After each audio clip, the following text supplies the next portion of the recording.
Good evening, everybody. It's John Windover here yet again for an Inspirability talk, all in aid of Aerobility.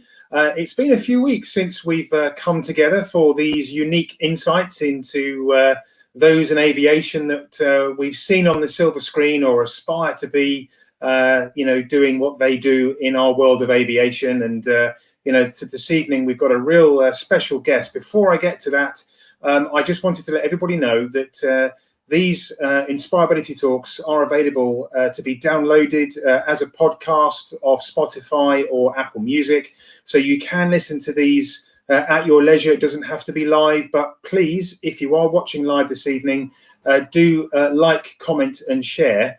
Now, I would like to focus on the word comment because part of our talk this evening will actually be a competition. And it's a competition to win a book by the author who will be joining me on screen very shortly. That author is John Nichol.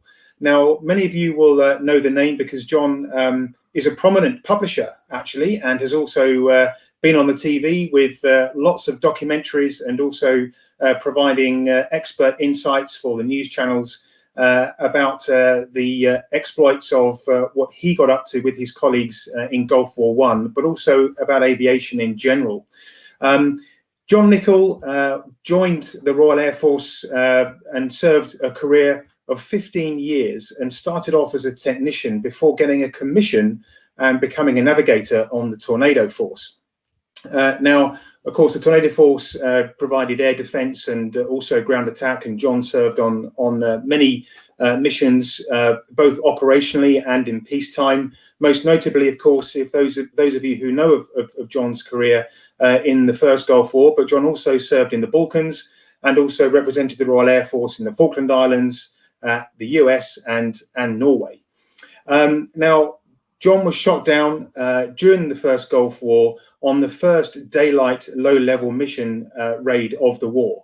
And some of you may remember the Tornado Down book and documentary that was published at the time. John has taken his interest of aviation beyond his Royal Air Force career and is a notable publisher, best probably known for the Tornado Down book, but he's written 5 novels and 9 World War II history books. But his latest piece of work is this here. It's called Tornado in the Eye of the Storm. And I've just read this book and it is absolutely brilliant. I struggled to put the thing down. I've got in trouble at home for, not carrying out my domestic duties because I've been following the stories in this book, and it really is incredible. And we're going to talk about that book this evening. And we're also going to learn a bit about the Tornado and what it got up to during the first Gulf War. But John is also on the after-dinner speaker circuit. He does motivational speeches and has been a commentator and presenter for the BBC, GMTV, CNN, again, bringing that aviation expertise to all of us. So without further ado, I'd like to bring John onto the screen. John, hello, John. Thank you very much. Thank you for that very kind invitation. I'll send a tenner in the post to you for seeing the book. Thank you very much. Well, we can see your career behind you as well as me having whisked it past you in the last few minutes there. But John, tell us where you are. Where's home for you? I live in Hertfordshire, northeast corner of the M25. I ended up down here. I left the Air Force, 96, I think it was. And kind of looking for somewhere to live. Yeah. Came here, kind of, I'm in and out of London quite a lot. My wife works in London, so it's a convenient place to be. And we're lucky. It's a nice part of the country. It is, no, very much so. Very accessible as well, of course, central England. Now, John, let's turn straight to the book. I mean, it probably feels like it was inevitable. But what really motivated you, John, to bring this book together, and when did that idea come about? Last year. I mean, this was a very quick process, this one. So I wrote Lancaster. Where's that? Over there. Last year, that came out last year, Father's Day last year, and I was looking for another subject. And I'd been chatting a few months before to some of my old RAF mates who were prisoners of war with me, and my wife said, we were having our annual reunion, my wife said, you speak to those people in a way that you don't speak to anybody else. And it was true, because we shared something. And it was the same when we got together for our tornado reunions. There's a big tornado reunion. And I just thought, you know what? None of my mates have really told their story. And so I knew some of the story. But when I started speaking to people I've been friends with for 30 plus years, I couldn't believe what they'd gone through during the Gulf War. And I didn't know their story. And so I thought, that's it. You know, that's what I want to do. I want to record the story of the Tornado Force during that first Gulf War. It was pivotal. It was pivotal. It was pivotal for the Royal Air Force. It was pivotal for the Tornado and for the world, because what was put in place and what set off 30 years ago still has ramifications today, in actual fact. Yeah, quite absolutely. And you know, just looking at the Tornado itself, it's my age. It's 46, although it's retired. Maybe that's a hint for me to think about that. But you know, it really has served the Royal Air Force and this country incredibly well. Of course, it's an aircraft that if I'm not mistaken, John, you know, you stayed on throughout your Royal Air Force flying career, and you know, we've seen it at air shows. The great British public don't see it as a weapon of war, do they? They don't really see it until the Gulf War, the first, you know, major war that was televised, and the biggest conflict since World War II. I mean, the statistics are incredible. 100,000 sorties flown by the coalition, 90,000 tons of bombs dropped. I mean, it really was a major part of our history nationally, wasn't it? This campaign, which you were involved with. Very much so. You know, I mean, first of all, so I served on the GR1 and the F3, so the ground attack and the air defense variant. And before the Gulf War, I certainly didn't think that the Tornado would ever be used in any mass military action. In the 1980s, the Tornado was a Cold War aircraft. It was a Cold War bomber. You know, we had two main roles. The first one was to hold back the Soviet advance through Eastern Germany, when there was East and West Germany, until the Americans could get across the pond if the Cold War ever turned hot. And we thought that might last kind of 2 or 3 days. And then if we couldn't do that, resorting to nuclear weapons to end that section of the conflict. And so for me, and I think most people on the Tornado, the notion of taking it into battle in any mass sense was simply far from our minds, or, you know, most people said that. And so when it all kicked off, it was a huge shock, a huge surprise, but we wanted to go. We wanted to be part of it, not because we were warmongers. We wanted to go because we had been like firefighters who'd never been to a blaze. We'd been like paramedics that had never been to a road crash. And this was going to be our opportunity to put our training to the test. It's different now for young men and women joining up. They know that they'll see action. Back then, we just didn't see it in that way. And you know, obviously there was a political event, an act of aggression that occurred from one state onto another. Saddam Hussein, you know, invaded Kuwait for the reasons that we all know. Perhaps you could reappraise us of those reasons, or at least his reasons for doing so. But it must have felt like a far off act of aggression at that time. Did you begin to think we could be involved here? I didn't. I mean, again, one of the stories that I tell in the book is Robbie Stewart, a friend of mine who flew with Dave Waddington. Robbie remembers seeing the headline Saddam's forces invaded Kuwait on the 4th of August, 1990. So I think the headline 5th, 6th, big banner headline, Saddam invades Kuwait. And he said he knew then. He knew that they would be involved. And I certainly didn't feel that. Even when we were told that we'd be going, I thought it would be a saber rattling exercise, that the politicians, the diplomats would sort it out. Some people did think that it would end in a conflict, but I didn't. But it was again, you have to cast your mind back, 31 years now to August 1990. The world came together then. It wasn't like the second Gulf War or Afghanistan where there was all the arguments that happened. The world came together to say, to Iraq, you must leave Kuwait. Now, I'm not naive. If Kuwait exported bananas instead of oil, I don't think we would have gone there. If Kuwait didn't border Saudi Arabia and the West's supplies of oil, we probably wouldn't have gone there. But it was an illegal act of aggression, and the brutality shown to the Kuwaiti people was appalling. I know that you can cite other instances where we didn't do anything, but in that, the world came together and said, up with this, we will not put. And that's how 1 million of us found ourselves sitting out in the region, kind of, in January 1991. Yeah. Now, we called it Operation Granby, the Americans' Desert Storm. This was a huge mobilization of a coalition force. That's probably certainly since the Second World War, and perhaps for many more years to come, a force that was absolutely huge. The Tornado force clearly kept a keen eye on this as matters, progressed. When did you start to take this seriously, John, and your buddies on the squadron? I think at different times. We were told in the August that we would be going, and then in true military style kind of thing, different things happened and a different squadron went. And then we were told, I think, kind of in the September, we would be going in a couple of months' time. And so we went out in the end of November, beginning of December. And even when we got out then, we were training hard, really kind of pushing the jet and ourselves to its limits. I still didn't think it would happen. And I didn't think it would happen until the very last minute. I truly believed the politicians would sort it out.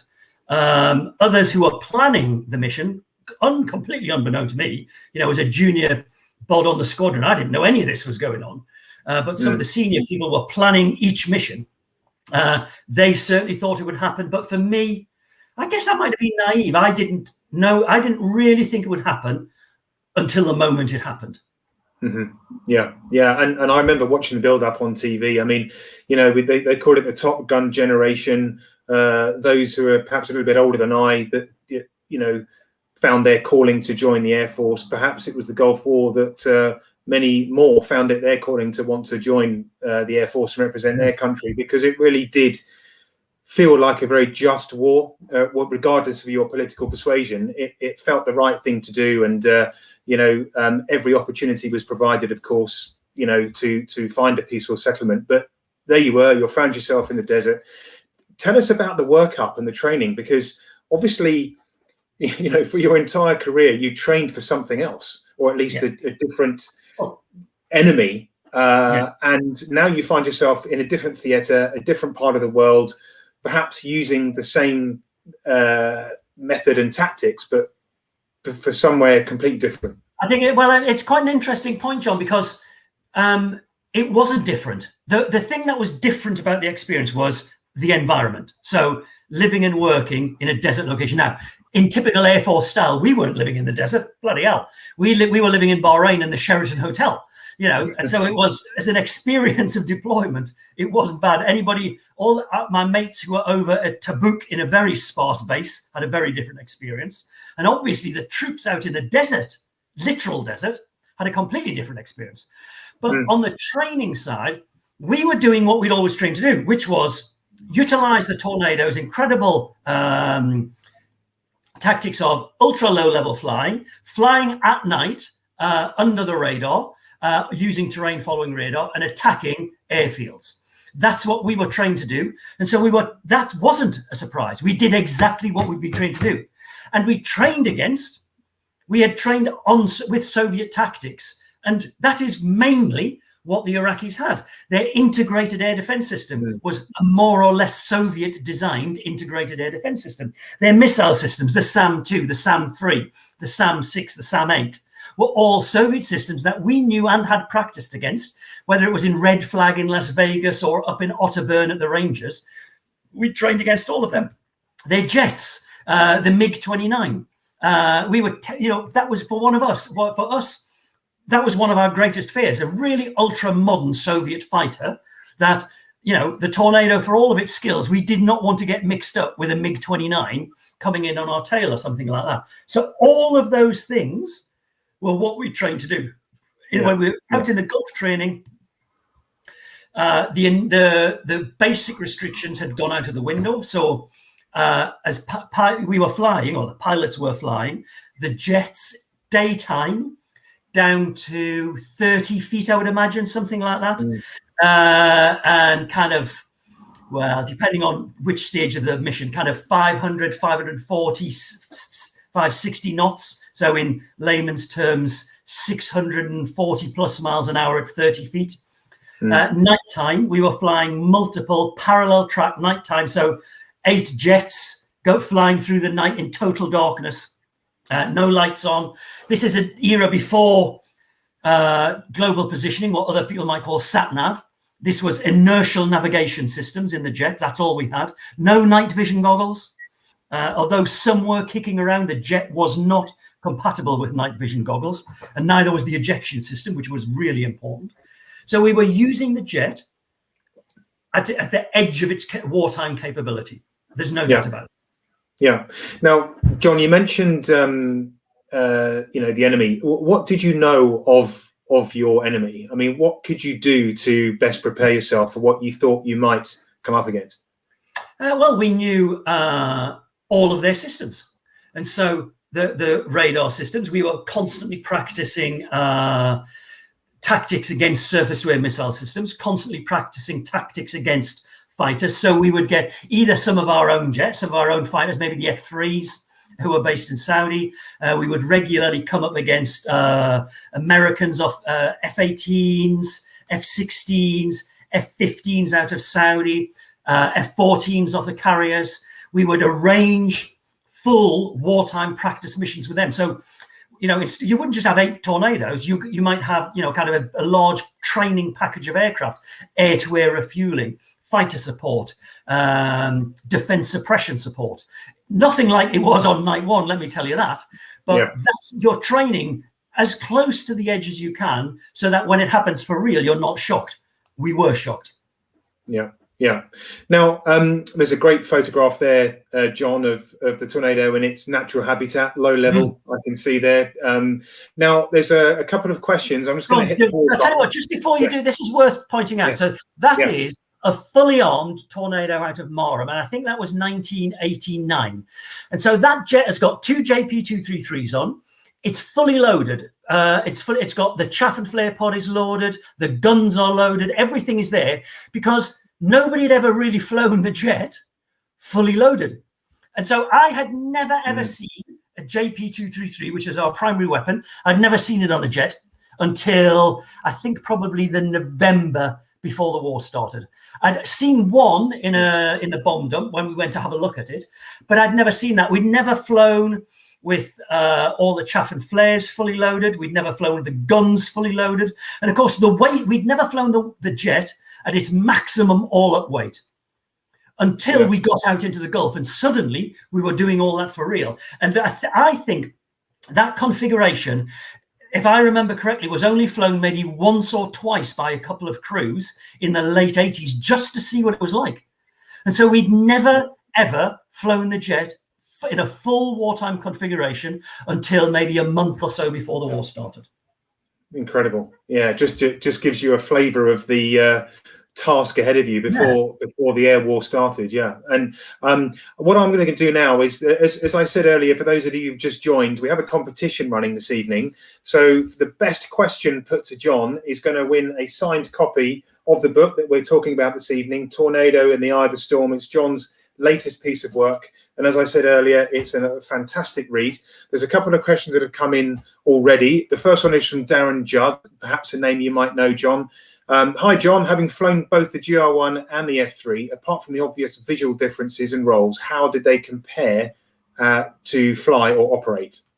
Well, I mean, the whole point about it. Hi, Darren. How you doing, mate? The whole point about it was that they were completely. The airframe was not dissimilar, and the aircraft was not dissimilar, but the roles were totally and utterly incomparable. So a GR1 you were flying at ultra low level, attacking airfields, bridges, etc., etc., etc. The F3 was a fabulous. I loved being on the F3. It wasn't the best dogfighter in the world. It was more of an interceptor than anything else. I think most people would agree, but it was really good. And we gave a great account of ourselves on the big exercises in America when we took the F3 out there. We gave a good account. You wouldn't want to get in a dogfight with an F-16 or an F-15 and an F3. Don't get me wrong. But a package of 8 F3s attacking a high-value asset like an AWACS or a tanker, we got through regularly. So they were completely different aircraft, completely different tactics, completely different jobs. It is like trying to compare a bricklayer and a plasterer. They both work on a building site and building houses, but they're completely different jobs. It's a good question, Darren, but as you've been on them both, you can't possibly win the book, mate, I don't think. Yeah. Okay, the next question is from Rachel Broxton. Hi, Rachel. John, you have had an amazing career with the Tornado. If there was one pilot from the past you could meet and speak with about aviation, who would it be? Oh, that's a very good question, Rachel. I have been really, really lucky to meet some icons of aviation. So I spent a huge amount of my time with World War II pilots. You know, some of the greats from the Battle of Britain, some of the greats from the Dam Busters, some of the really famous names from World War II. I also met oh God, who landed his aircraft on the Hudson River? Scully. Sorry, Scully. What's his name? Something Scully the Third or something. Somebody put a comment along the bottom. Someone's going to write it on there. Yeah. And I met him in the RAF club a few years ago, and it really interesting talking to somebody like that. I think probably, and I've met some of the astronauts from the Apollo missions. Chuck Yeager, he would be good to meet. He would have been good to have a natter with. I sound a bit kind of fancy there because I've actually met loads of them and I've been privileged to chat to them. It's a very good question, though, Rachel. Yeah, well, there you go. That's fine reward for a career in publishing, John. So let's get back to the Tornado story and your journey through the Gulf War, John. So you talked about the munitions. You spoke about the training and the tactics. Now, you said to me recently that whilst the Tornado was optimized for low level and its job was in the weeds, you know, providing its contribution to the conflict, it was known for this JP233 munition. Tell us about that and tell us the irony about it actually having never been used in anger. Well, so the JP233 was the primary weapon that the Tornado was going to use in the first couple of days of the Cold War in Europe turning hot. It was basically colloquially a runway busting weapon. It was basically an airfield, we call it airfield denial. You're trying to deny the enemy the use of his airfield. And so a JP233, that picture that we saw earlier on, 2 massive, great green suitcases they were massive, I think 5 tons the pair, something like that. They were huge. And they had in the cratering munitions. They had in each one there's 30, so 60 per jet. And those cratering munitions would come out when you had to fly straight over either the runway or the taxiways or whatever. The cratering munitions would come out, go down on parachutes. An explosive charge would pump through the runway. The cratering munition would go down into the runway beneath the runway surface, and then it would explode. It would heave. It was called heaving. It would heave up the whole of the airfield surface. So instead of just dropping a bomb and putting a hole in it, you'd really be forced, as though somebody had gone in with a massive digger and pulled out huge big chunks. And so each jet would carry 2 JP233, so 60 runway cratering munitions. I hope there's any QIs watching.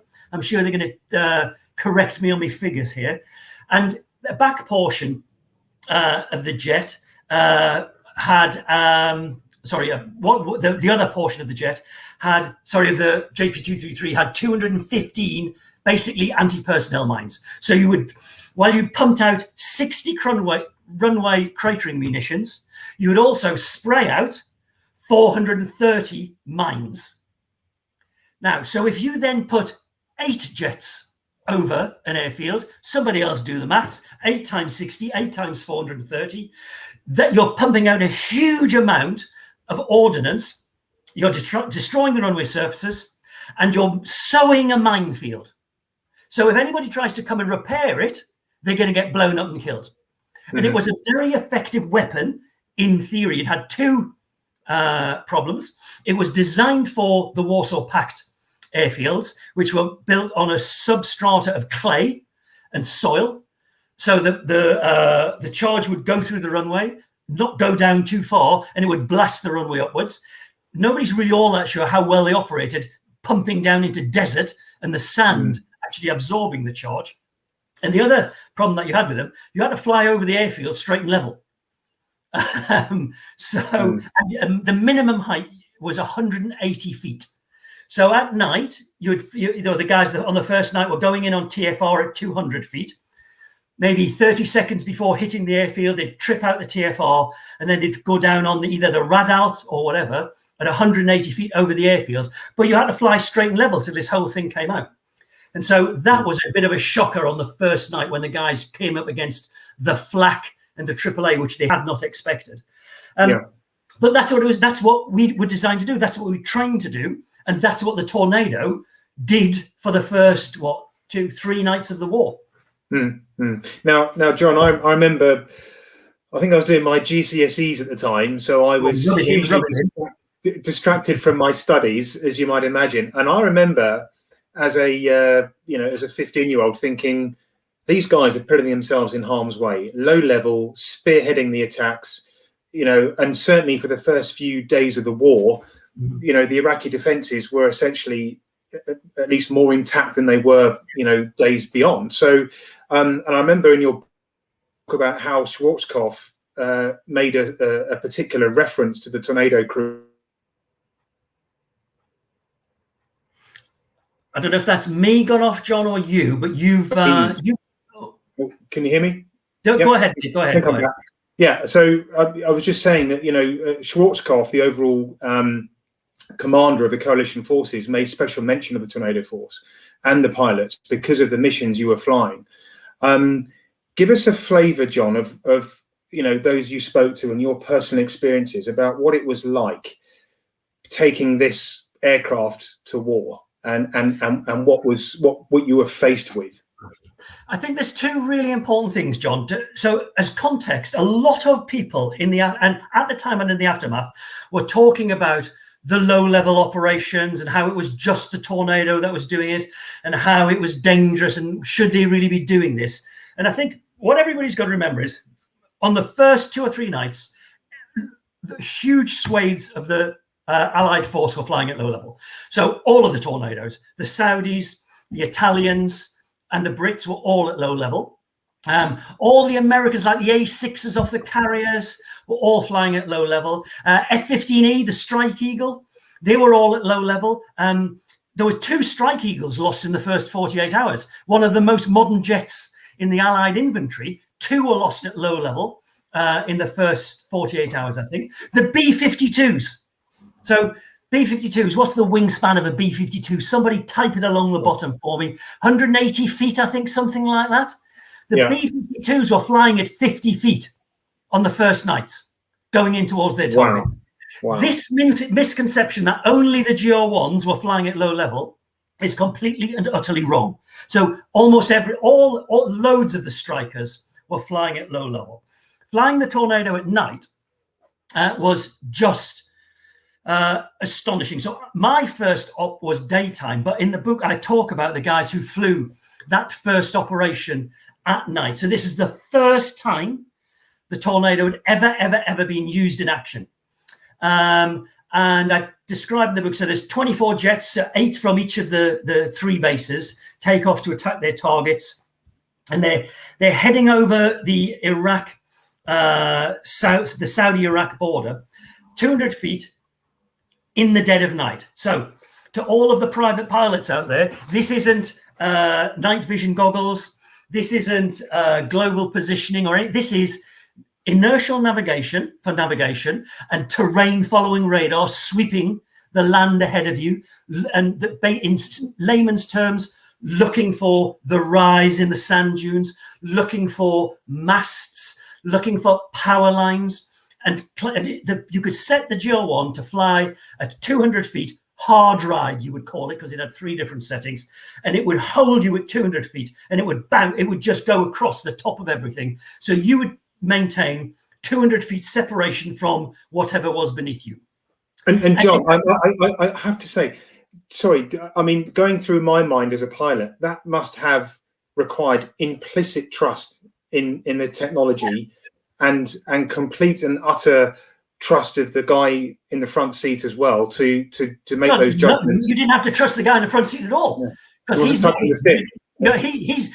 monitoring the system. So if he's flying at 600 knots, he's got his hands, because it was all he then, completely different now, but it was all he then. He's got his hands on his lap, away from the controls. The controls are doing this between his legs, and the throttles are moving slightly to adjust the speed. The pilot's job on terrain following radar is to monitor what was called the terrain following scope, the E scope, to make sure that the autopilot, which was being fed by the terrain following radar, was going to carry the jet over the top of anything. And he was monitoring that. So you had complete trust in that. You had to have trust in everybody else around you. You couldn't see them. So if you've got 8 jets in parallel track, 102 miles spaced, all flying at 520, 550 miles an hour, all at 200 feet, a mile or 2 miles separated, depending on what the tactics were and who was doing it. It's black. It's not black where you can see something. It's a black cloak, because nobody's got any lights on, and the desert's black apart from if you can see a town or an installation over there. And the jet is doing its own thing, and the jet next to you is doing its own thing, and the jet behind you is doing its own thing, and the jet behind them is doing its own thing. Yeah. And it is complete trust. And we had done it. We'd done it through the mountains of Scotland. We'd done it through the valleys in Canada. So we trusted the system implicitly, in actual fact. So turning to the footnote of your book, In the Eye of the Storm, I'm just going to hold that up for our viewers and yourself. This picture here, I mean, it's an incredible photograph. With the accounts that you recorded from your colleagues, just let everybody understand what that was like to suddenly encounter this AAA and the defences that you knew were there, but you weren't quite sure what it was going to deliver. We had no idea. So first of all, I flew during the first mission during the day, so we didn't quite see what they saw. But that first night, so we were ready for radar guided missiles. We were ready for fighters to get off the ground. We were ready. What nobody fully understood was what good old fashioned gunfire looked like, because you can't train against that. You'd never seen anything like it before. No. And so Nigel Risdale, who led the first op from Bahrain with the squadron boss JB, I use his kind of imagery in the book when I'm describing that first night. He said, so all the jets are in total darkness. You can't see anything. He said, everybody's flying along TFR 200 feet, heading through Iraq towards the target. And he said, you couldn't see anything. A gentle glow of the instruments, kind of 2 feet in front of you, the gentle glow of the head-up display. You couldn't see anything. You couldn't see the nose of the aircraft. He said that he said it's jet black. He said, I looked out into my left 10 o'clock and there was a pinprick of light out in the darkness. And he said, as we got closer, the pinprick of light started to evolve and it started to form. And he said, as we got even closer out in my left 10 o'clock, I could see that in actual fact, it was ground fire. And the fire was coming up in a circle around what he presumed was an airfield. And all of the guns on the airfield were firing into the air. And he said all of the fire intermeshed and was interwoven into what he said was it's like a sparkling Christmas tree. And he said, as you get even closer in his left, you can see all of this sparkling, all of this light, all of this interweaving. And it's a solid wall, a dome of light out there. And he said to John Broadbent, squadron boss in the back, he said, bloody hell, somebody's getting hammered over there. And JB said, yes, mate, we're heading that way. And as he did that, the jets all turned left because they were all on autopilot. So the pilot's not doing it. They all turned left. And he said, we were pointing at this exploding wall of lead. And nobody had ever seen it. And if it was, the descriptions were unimaginable. In that picture that you showed, that was a fraction of what it was like over the airfields, where you might have 500, 1,000 guns, and then another 500,000 soldiers on the ground just firing AK-47s, spraying them into the air with tracer, everything glowing, everything swirling. And you couldn't do anything about it. You just had to fly into this cauldron of fire and hope that you made it out the other side. Yeah. Well, I read a number of accounts in the book, John, from those that you spoke with. And, one of the things that really stood out for me was how you prepare yourself for the unknown. So obviously, we've sort of fast forwarded slightly where, okay, you've now encountered the enemy. You've now had this realization of what, going to war really looks like. But, prior to those initial missions, there must have been tremendous, a mixture of excitement because you trained for this. Some people probably wanted to bring it on. Others were probably fearful, maybe the people that had family back home who had children. And you can flip it on its head perhaps as well. And I like what's said in the book as well, where, you've actually done one mission, so you now know what to expect. I only did one mission. Yes, well, of course. But can you just give us a flavour of how your colleagues dealt with the whole anxiety and fear of going to war? I think it was a double-edged sword. So first of all, you definitely want a copper doesn't want to run into a pub in the middle of a riot. But that's his job, and that's what you're trying to do. And you want to see if you can do it. A firefighter's the same, a paramedic's the same. And I know I've used the analogy before. So there was a double-edged sword. So you wanted to do it. You wanted to prove that you could do it.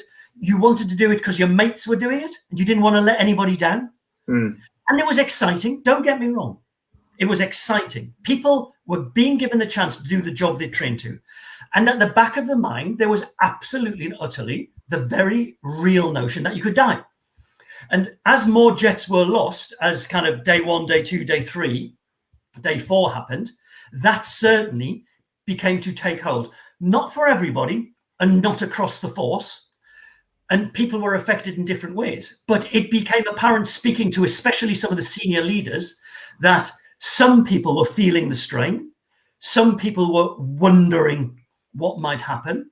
And some people weren't sure if they'd survive. But it's what you train to do. And so nobody was going to be saying, I'm not doing this anymore. Although, as I detail in the book, a couple of people were taken off operations in actual fact because of the strains of what they were going through. Yeah, of course. Well, I'm just going to hit the pause button once again. There's a couple more questions that have come in. So this, I'm just going to scroll up here. One from Kev Arblaster. Kev is one of our Aerobility flyers. Hi, Kev. He says, John, did the Tornado and Buccaneer work together in the first Gulf War? Yes, very good question, Kev. Good to see you, mate. Again, I've told the story in detail in the book, but the Buccaneers were not there at the beginning, although they were ready to go. They'd been told they would not be required because we were not going to be using laser-guided bombs. And if we did, the Americans would provide the support for it. But in actual fact, after, I think, 4 or 5 days, it became apparent that the Tornadoes were not going to operate at low level for the whole of the conflict, and we would need to start using laser-guided weaponry. Very few people on the force had ever done it before, but the Buccaneers were there. They deployed, I think, within 24 hours of being warned that they'd be going out there from Lossiemouth. They were ready, and they were flying out to the Gulf, and they started training with the Tornadoes immediately. And I can't remember exactly when the first laser guided bombs were dropped, but it was quite quickly. And so they did work together, but for some people so basically anybody who'd done the QI course, the Qualified Weapons Instructors course, they had done laser guided bombs. So one of the squadrons, 20 Squadron, had a laser guided role if the Cold War had ever turned hot. So they had a bit of experience, but very few people had any experience of dropping laser guided bombs. Very few. Mm-hmm. Good question, Kev. Andy Owen has just said the chap who landed the Airbus on the Hudson was Chester Sully Sullenberger. Sully Sullenberger the third. Sully Sullenberger. Yeah. Okay, Phil Wilson says, have you considered a general aviation novel in the same style, but with, say, a chapter on each type, starting from glider to Concorde, as previously focused on personal stories and frights? That's a good one. Phil, if you mean a novel, I don't think you could write a novel, a work of fiction. I don't think you could write a general aviation novel from glider to Concorde. I'm unsure how you would flow with that, if I'm brutally honest. You could write a general aviation book, a factual book on it, but there's a load of them, and that's not what I write. I look at a narrow subject and get people to tell me their story. So the best way to explain how I work is that everybody said, what book are you doing next? And everybody, you must do the Mosquito. You've got to do the Mosquito next, or you must do the Hurricane. And I can't, because there are not the Mosquito veterans with the death stories. I think I don't know how many, there's probably half a dozen or something that I know of who are still alive. And it's the same with the Hurricane. There's not veterans there who can now tell me their stories. And so, unfortunately, I won't do another World War II book for some time. Yeah. So I wouldn't be able to, so I couldn't do a From the Glider to Concorde type book. That's not for me. Yeah. Phil asks another question, but do you know what? I'm going to save that question until the end. So, John, remind me, there's another one from Phil that I need to ask you, because I'm going to He's got an asterisk. He's got an asterisk next to his name. Yeah. Okay, let's go back to the book, John. So we've spoken about going into the eye of the storm and what those experiences were like, and what the aircraft was utilized for. Now you explain very well and very compassionately about those that didn't return, John. Some of you were fortunate in that you didn't lose your lives, and there were those that did. And John, my question to you, with the the jeopardy of war comes risk, and for you that ended on your first mission. Some of us have read the book, we've seen the documentary. John, we know your name because of your experiences in the Gulf. Can you just tell us what happened with you and your pilot? Well, yeah, so John Peters and I were the first daylight attack of Desert Storm. And if I remember correctly, I think probably the last daylight tornado low-level attack as well, in actual fact. I think the recce jets were still doing low-level, but I don't think anybody else did any airfield attacks in a tornado during the daylight. Myself, we were armed with 8 1,000-pound bombs, and we were going into an attack Al Rumalia Southwest Airfield, which was over towards Basra. Daylight, so JP, my pilot's flying in kind of 30 feet. In the midst of the attack, the weapons don't come off the aircraft. Almost certainly my mistake, button pressing, not getting a button pressing sequence in order. So the attack fails, which is devastating for both of us. But there's nothing that we can do about it, despite a kind of a 2-second notion that we might try and go around and do this again, although we didn't. We mulled that over for about half a second. And so we're actually exiting the target area, and kind of some Air Force folklore has those different versions of this, but what actually happened is I think we were probably maybe a minute off the target. We dumped the bombs, we got rid of them, and we're heading back in the route, heading back towards the exit gate to get out of the area safely. And we think that we're safe. So we think that we're on our way home. Now, we're beating the crap out of ourselves, saying, oh, why did that attack arise? And I think, I did this, did this wrong. So we're talking about what went wrong. This isn't going on for a minute. This is kind of, oh my God, what went wrong type thing. But so we're mulling over what people will say about our actions when we get home, because we failed, or I had failed, on the very first mission of the war, which is not what you want to, that's not what you want to do. But we were hit from nowhere. We didn't see it coming. This was the days before missile warners for heat-seeking missiles. We had radar missile warners, but not heat-seeking missile warners. So we didn't see it coming. Heat-seeking missile hit us from kind of the right 5 o'clock, just straight into the right-hand side of the jet. And so JP's flying kind of 30 feet-ish, 600 miles an hour, something like that. And the jet is just like being hit by an express train. And the jet almost kind of flips, and it's still flying, but it's flying kind of sideways-ish. And whereas we've been looking up at blue sky, I was looking up now at brown sand. At least I'm presuming that was sand that was brown at that particular moment. And basically the jet's wallowing, and luckily, with supreme piloting skills, JP manages to get the aircraft back under control, rights it. Now, all of the fly-by-wire stuff's down. So everything, if the people who know the Tornado, it's now in what's called mechanical mode. So every piece of electronic flying equipment is gone. And basically, all of the control surfaces are now redundant. You've got two metal rods. I'm just kind of paraphrasing here. You've got two metal rods that go from the pilot's control column to the tailerons at the back. And it becomes a real bloody bucking Bronco at 30 feet. And so we're in mech mode. The right-hand engine's on fire. It's basically we're in the midst of a catastrophic failure. We head out of the stream, which you're not meant to do, but we head out and head straight south, the shortest route to the border, hoping that we will get to the border. But it wasn't going to happen. So if you've ever been in a Tornado, you've got rear view mirrors, same as you've got in a car. I don't know, do you have rear view mirrors in civvy light aircraft? You've got rear view mirrors. Back of a Tornado with its tailerons. Oh, well, you can kind of see how big it is there. It's a big old unit. And I looked in my rear view mirror, and there was nothing there. The aircraft had gone. And it was basically a ball of flame. And it was a ball of flame marching to where I sit in the rear seat. Now, we know that we're on fire. JP's going through the drills because we've got right-hand engine fire. We've got all sorts of different fire warnings, all sorts of different failures. And so I say to JP, we're on fire.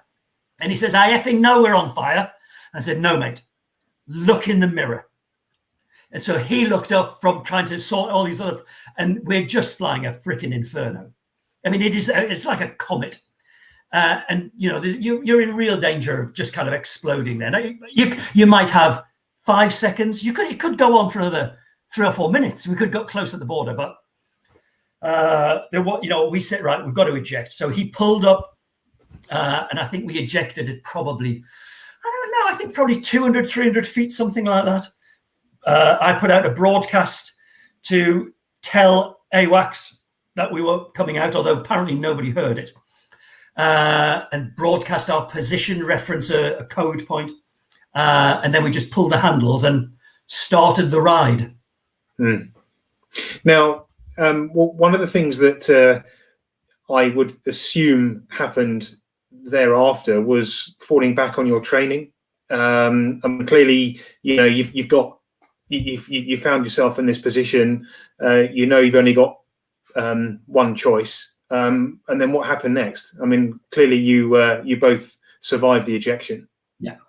Yeah, I mean, listen, the Martin Baker seat, saved, what's it? I think it's up to, I checked the website earlier on, 7,500 lives the Martin Baker seat has saved since it first came into service. And obviously there's loads of other seats around the world. Mm-hmm. And it worked exactly as planned. And from pulling the handle to being in the parachute, I think probably on the Mark 10 seat, I think it's a second and a half, something like that. And then because we were solo, I think I was probably in the parachute for just a matter of seconds, just enough to kind of look down, think, crap. I saw the jet flying off over there and hit the ground and explode in a massive big cloud of black smoke. I thought somebody's going to see that, hit the ground. And yes, we were trained. But I have to say that the physicality of standing up in the desert, getting your parachute harness off and kind of trying to get yourself together was just, I want to say overwhelming, but it's not overwhelming because you know what you have to do. It's almost surreal. It's almost unreal. And so I could see JP, I ran over to him and we started laughing. And I said, we're in Iraq. Can you believe it? We're in effing Iraq. 7 hours earlier, we'd been in the flippin' Sheraton Hotel, waking up in a lovely luxury room type thing. And we were in Iraq on the first day of the war. And that was a bit of a freaking shocker. Not much you can do. With the search and rescue points, there's some SF teams in the desert. We had a couple of positions. Rescue missions could have been mounted. Unlikely during the day, but if we could hide, and some people did get rescued.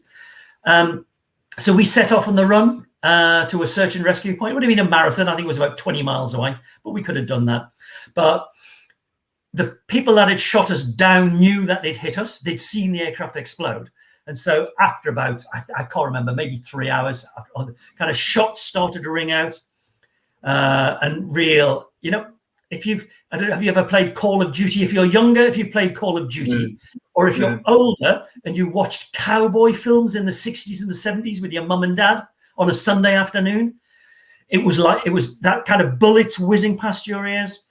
The cowboy movies, when the tufts of sand would be kind of blown up and the cactus plant would be torn apart. That's kind of what it's like with the bullets whizzing past your ears. And so after a bit of basic discussion about kind of what we're going to do now type thing, we're kind of, we did consider having a bit of a shootout, and basically the Americans would call it suicide by cop, in that, we thought we don't want to be captured. So let's go and charge at them, try and kill some of them with our pathetic little Walthers that we carried before we killed ourselves. But clearly we didn't, because I'm still here. And we were captured and dragged off to Baghdad. And that's when the adventure started for us. And obviously we were out of the war then and we had no concept about what was going on. We had no concept about what our mates were doing. We had no concept about who survived and who died. We had no concept about, we fully expected Iraq to be using chemical weapons. We didn't know anything about the ground war. I sat on my fat backside for 7 weeks. Mm-hmm. And John, vividly, you describe in the book the experiences of not just yourself and John Peters, but your colleagues as well, who went through the same experiences. And it's in the book for people to read and to make their own conclusions. But, how did you keep a lid on it, I think, is the question I've got, John. How did you, there's always hope. And I remember you saying that in the book, that John Peters said to you. But, you're in a position where you're completely out of control of your destiny. What did you fall back on? Your faith, your hope. How did it work? It's a question, John, that everybody asks. How did you get through it? What did you fall back on? What did you hold on to? And I would turn that around and say, what could I have done differently? You couldn't commit suicide. So that's, I suppose, that is the one way perhaps that you could, if you could have found some way of killing yourself, and there was no way, you were in a concrete cell with nothing. So you couldn't do that. So I didn't fall back on anything, mostly. I didn't hold on to anything, mostly. I existed, and all of the other prisoners of war existed. And in the book, some of the brutality is astonishing. Some of the brutality is toe-curlingly awful. That, and it is really bad. What happened to some of us was, and especially to some of the guys that were injured, was really, really bad. But what could you do about it? You couldn't do anything about it. You just had to exist. You were either going to die if they killed you, or you were not going to die. And then you just have to wait for the next session or the next day or the next brutality. So I didn't really cope with it in that way. I existed whilst it happened. Yes, there was. You always kind of see yourself, well, there's always hope. You know, it might be over. I didn't think it would be over in 7 weeks. 7 years was something that I thought it might go on for, quite seriously. You know, the Iran-Iraq war went on for 10 years. Vietnam, what was that, 7 years? The Second World War, some of the prisoners of war there from the beginning. So I never thought it would be over in 7 weeks at all, not even slightly. So you're just existing, and you have no other choice but to exist in the midst of adversity. Yeah. And so obviously, you know, they're the pictures of myself and John Peters that were flashed around the world when we were kind of, you know, forced at gunpoint and under threat of execution to appear on TV. And back to your asterisk against Phil Wilson. This question is now relevant. He says, did you provide any feedback to the Royal Air Force training based on your post-ejection escape and evade and enemy capture? And I had that question as well in my armory ready for later. So, I mean, I'm assuming that there was great interest in your experiences and you probably were able to contribute a lot. There was. That's a very good question, Phil. There was on every level. So everything from, you know, the command structure and how things were formed. Everybody was learning everything. And so simple, really simple, stupid things. So, for instance, when we came out of the aircraft, you're coming out with your survival pack. And your survival pack's got stuff in it, and it's in your seat. It's in your seat pack. And it comes down in your yellow seat box. And it's got stuff, it's got some of your survival equipment in there and everything else, but it is sealed, semi-sealed into this box that nobody had ever told us how to get into the box, because the box also had your survival dinghy in it. And the notion was you just pull the handle, activate your dinghy, because that's just what you would do. And that's what you always train to do. And all the different drills, that's what you train to do. And so we're looking at these plastic boxes thinking, how the hell do we get in here to get to the water, to get to the little bits and pieces that are in our survival packs? And so we didn't know. And so I basically pulled a handle, and we're in the middle of the bloody desert, and a great big orange, day-glow orange dinghy floats in the bloody desert. And that was something that then went back, and everybody's right. It's really simple. All you've got to do is undo these straps and flick this, and that's it. But no, we didn't know. Things about what would happen to prisoners of war changed. The whole concept, I don't want to say too much about it, the whole concept of resistance to interrogation changed in the light of what happened to us. And many of my friends really didn't like me, because then everybody had to go on to new combat survival courses and interrogation courses in the light of what had happened to us. So, yeah, things did definitely change, Yeah. Okay, just going through some more of these questions. I think there's a real appetite here, John, to get that signed book. Patricia Amos asks, when you ejected from the Tornado, what height do you get ejected to? The Tornado, the Tornado's got a Mark 10 ejection seat, and it is called a 0-0 seat. And basically what that means is, if you are on the ground on the end of the runway and the jet catches fire, you're not moving, you're on the ground, you can eject, and the seat will fire you high enough for the parachute to deploy, for you to come out of the seat, and for you to land relatively safely. I can't remember the exact height, but if you're on the ground, I think it would shoot you 180 feet into the air. And so that's how high it takes you out. So if you're at 300 feet, it shoots you out of the aircraft to 180 feet above that. But it's a 0-0 seat. So it's designed, in the worst case scenario, to be used on the ground, stationary. Amazing piece of technology. Yeah. Okay, a couple more questions, and then we'll return. The next question is I say it's a question. It's a very, very good point, and this is one of the Aerobility trustees, actually, John, a chap by the name of Neil Tucker, who has an acquired disability through a traumatic event that occurred in his life. And he makes a very good point there, and this you can see it on the screen, and this sort of points to the aftermath, that PTSD, which perhaps wasn't as prolific or as well understood, or at least been made aware of during the period that you experienced your traumatic event. Tell us a bit about how the support network mobilized to support those like yourselves who'd been through this event. And in the book, you talk about a psychiatrist, Gordon Turnbull, who I think sounds like an incredible individual. But tell us about some of the events after the fact. It's a really good question, Neil, an excellent question. So the military in the past had been pretty poor in its recognition of trauma. As you rightly say, a physical injury can be seen. If you've lost a leg, you can see that somebody has lost a leg. If you have a trauma of I'm going to say the mind rather than the brain, then it can't be seen. And unless you understand what it means and what the symptoms are, it can cause you serious problems, which of course is what post-traumatic stress disorder was. So when we were released, Gordon Turnbull, an RAF psychiatrist who'd actually been involved at the Lockerbie air disaster when was it Pan Am, I think, aircraft crashed over Lockerbie. He'd been involved there with the RAF mountain rescue crews and the Chinook crews that were doing the rescue. And he recognized post-traumatic stress in quite a few of those people.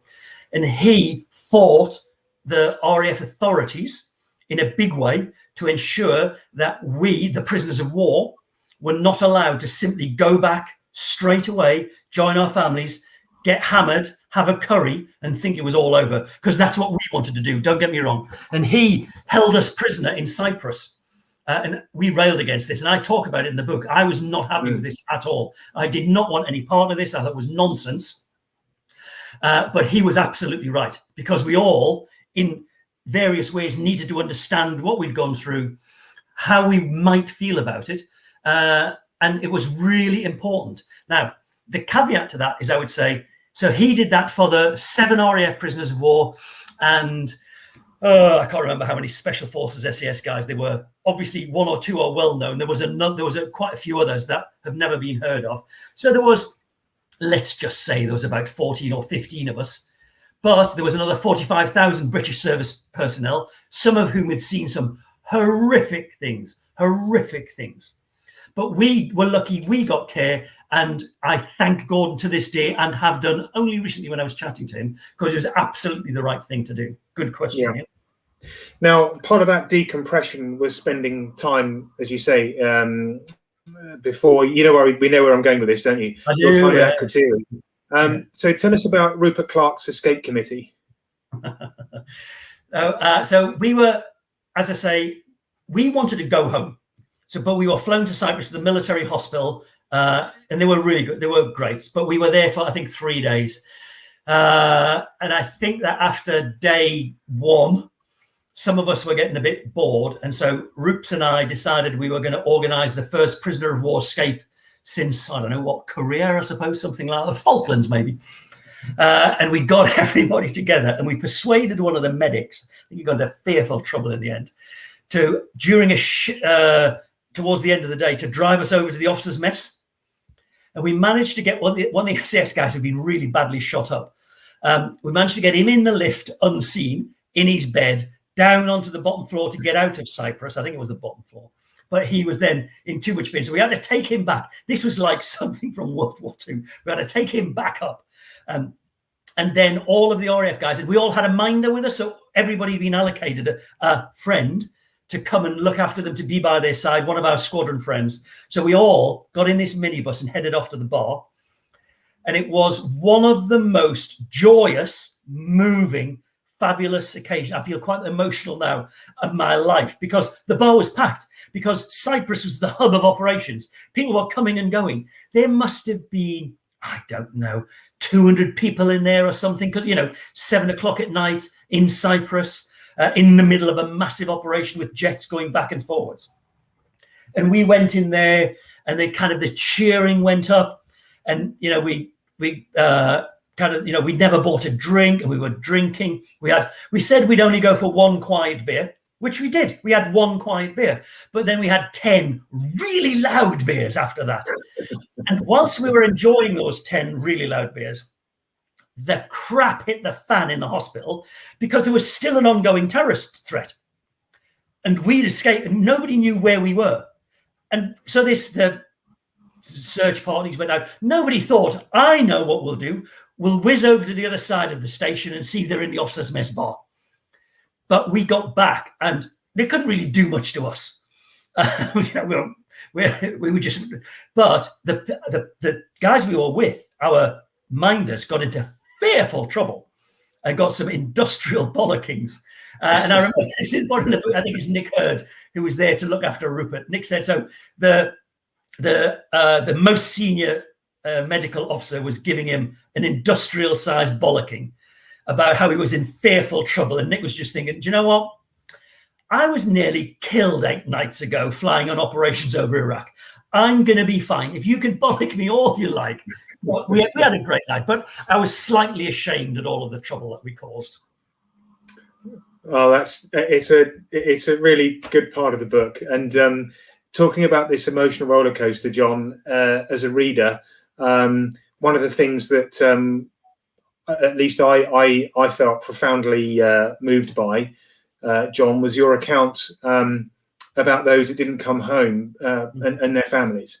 You talk about the experiences of the POWs meeting up with their families for the first time and what that meant, but also how the war widows, the ladies challenged the what seems to be an archaic set of rules that hadn't had the opportunity to be aired for a very long time. Can you tell us a bit about the aftermath, John, and those that didn't come back and those that did? Yeah, it was a tough old time coming home. Clearly, our families were delighted to see us. Nobody knew who survived or had been killed until the very end. The Iraqis hadn't released any information. And people like Rupert Clark were presumed to be dead. Everybody presumed he was dead. And so when Nick Hurd in the book says, when Rupert walked off the aircraft, they couldn't believe it. They just presumed he was dead. But Rupert's nav, Steve Hicks, a friend of mine, had been killed in the attack.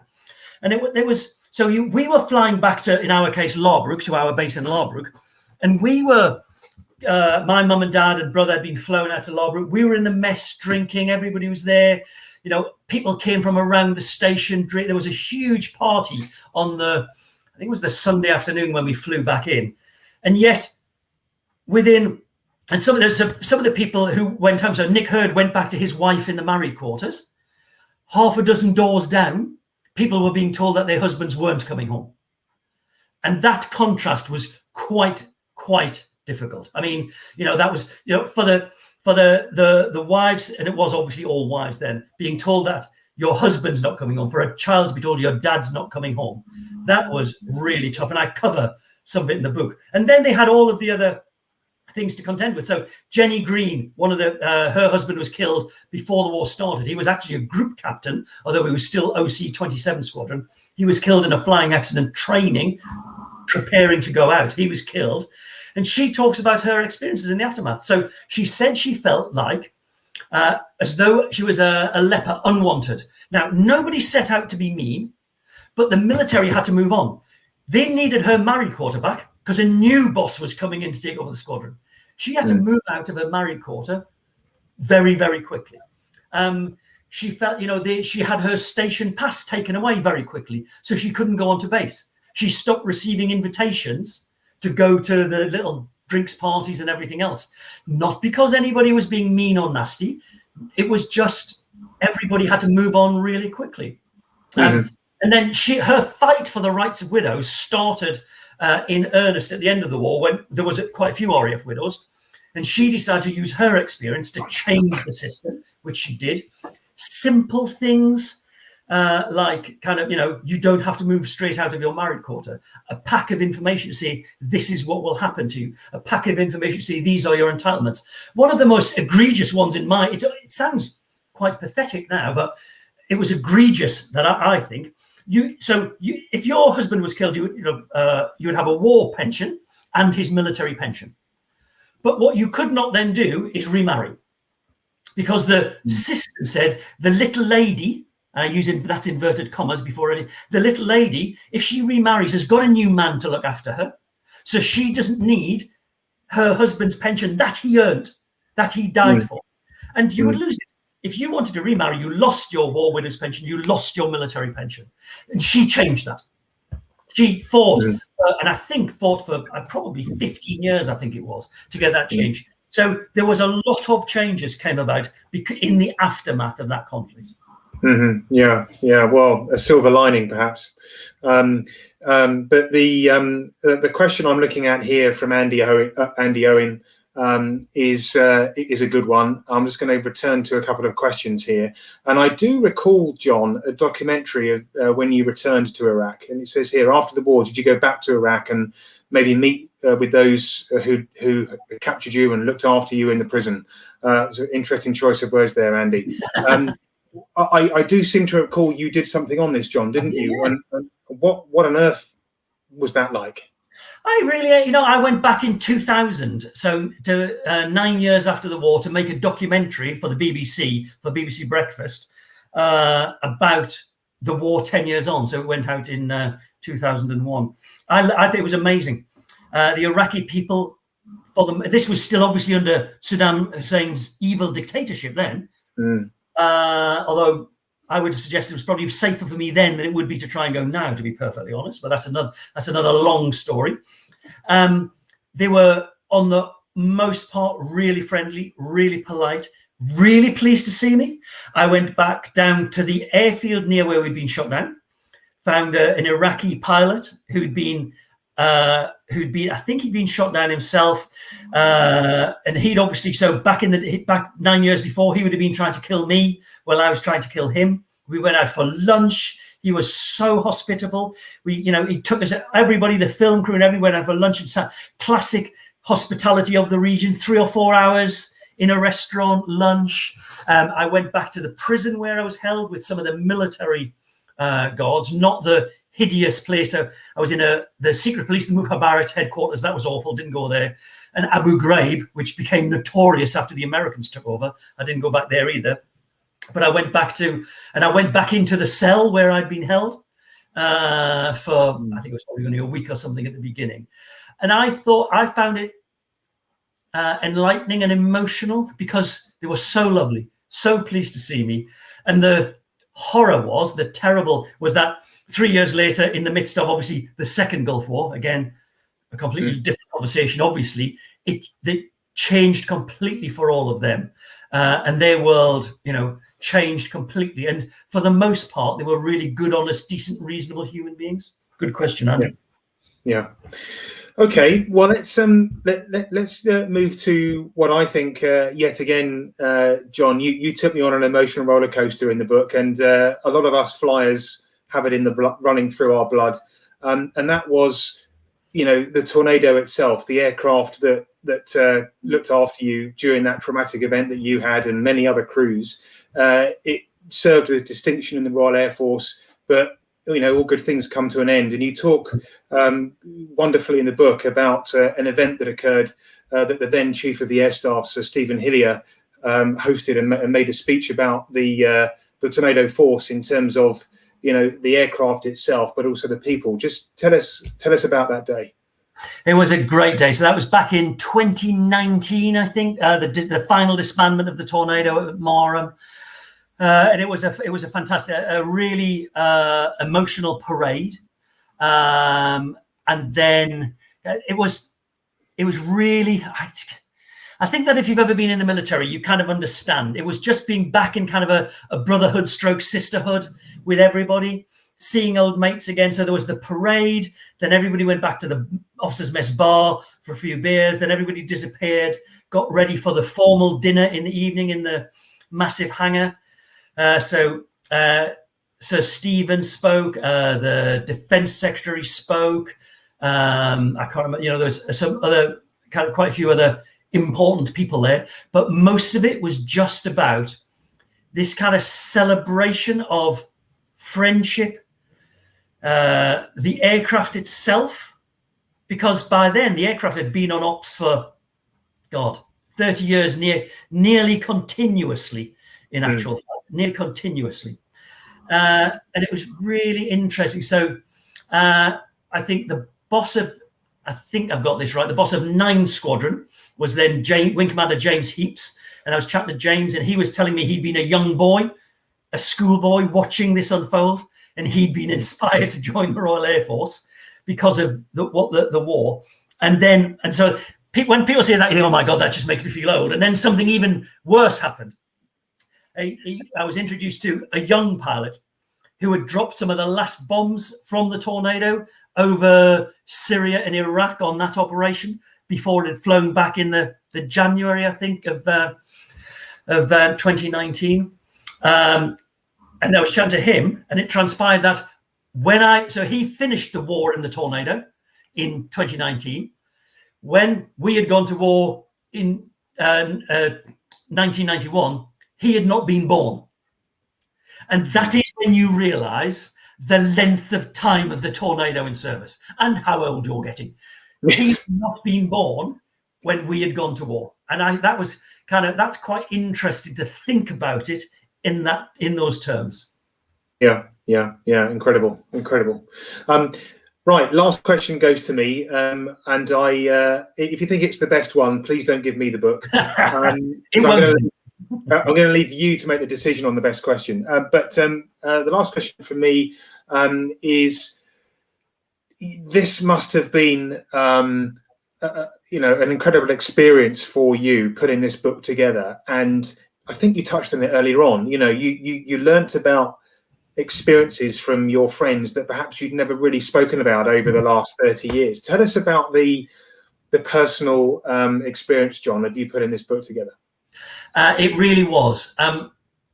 It was absolutely revelatory to speak to. So speaking to mates, so people like Robbie Stewart and Dearwater, who were prisoners of war with me, who I'd known for 30 years. I had not fully understood what their war had been. People like my mates who would continue to fly, people like Dave Bellamy, who's in the book, who flew with Trevor Roach, who I think that you knew. So talking to Dave Bellamy, who was my flatmate. I lived with Belly in a flat in Holland, and we were both based at Larbrook. I didn't know what Belly's war had been like. We never discussed it, ever. So that was intense. Speaking to the wives of those who were there. So especially the POW wives, or what they had gone through when their husbands were missing, if they didn't know if they were alive or dead. I had no concept. And for me, some of the most moving stuff was speaking to some of the children about what they'd gone through. So they were teenagers. So Bob Agson's son, Gareth, I think was 11 or 12. Robbie Stewart's daughter was 13. Bill Green's son was 17. They were kids. And to see the war through their eyes, I was in tears. They were in tears. I was in tears. I had to go through it. I think there's probably 25 main characters in the book. I had to do it for every bloody character. They only had to do it with me once when we all ended up descending into tears. I did this with every damn person. So it was really, really emotional. But for me, it was a revelation. And especially, I won't spoil it, but the last section with Jeremy Green and how the war, 30 years after the war, still is so very real in his life and in his children's life. And they never met their grandfather. Bill's grandchildren never met him. But you have to read the book to understand what I mean. I was astonished about how the ripples from that war still roll through on a personal sense. Yeah.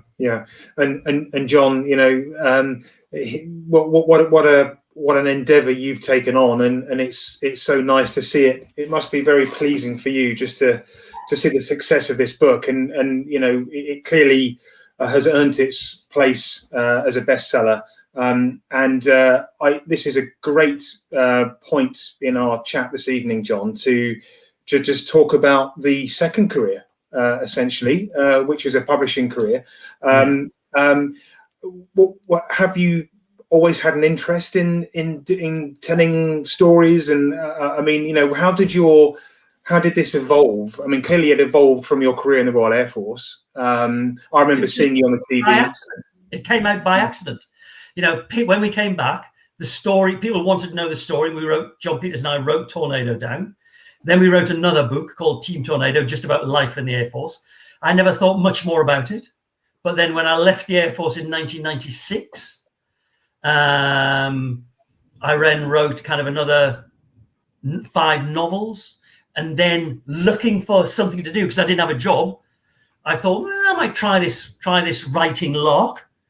And that's how it came about. And so I just look for stories to tell that excite and interest me. And whether that's about the Spitfire, where is it there, the Spitfire, or the Lancaster, or the Tornado, you know, I look for stories that excite and interest me. And that's what I'll continue to do until somebody tells me nobody's interested anymore, John. Well, I can tell you for something, as an aviator and as an aviation enthusiast, but frankly, anyone who chooses to pick this book up, I can guarantee they won't be able to put it down. And a great piece of work, John. Tell us about the titles we can see behind you, in particular Lancaster and Spitfire. What was the stories with those two? So where's Lancaster? There. That was basically the story of the Lancaster through the eyes of the people that flew it, as is the Spitfire one, in actual fact. So and some people kind of said, oh, it's not really the story of the Spitfire or the Lancaster. And I said, well, that's true. It's about through the eyes of the people that flew it. If you want another nuts and bolts story of the Spitfire, go on Amazon. There's about 1,000. Yeah. You can't tell anybody anything new about the Spitfire. It's just not possible. What I did, I tell the story through the people who flew it, built it, designed it, so that you get a personal story. And that's what Tornado is. It's a personal story of the aircraft through the eyes of people that operated it. And I've always done that, and I'll continue to do that. Mm-hmm. So the obvious question, again, I'm sure you're asked all the time, what's bubbling up with the next project? Well, it's already underway, but it's not going to be out. So like Spitfire and Lancaster, I did a year apart. So Spitfire, Lancaster, Tornado, I've done every year. And that's been a real bloody pressure, doing a book a year, because that's quite a, it's quite a process. So I'm going to do 2 years to do the next one. So I've started already. It's a secret, and I can't tell you. But as I said, I can't do another World War II book.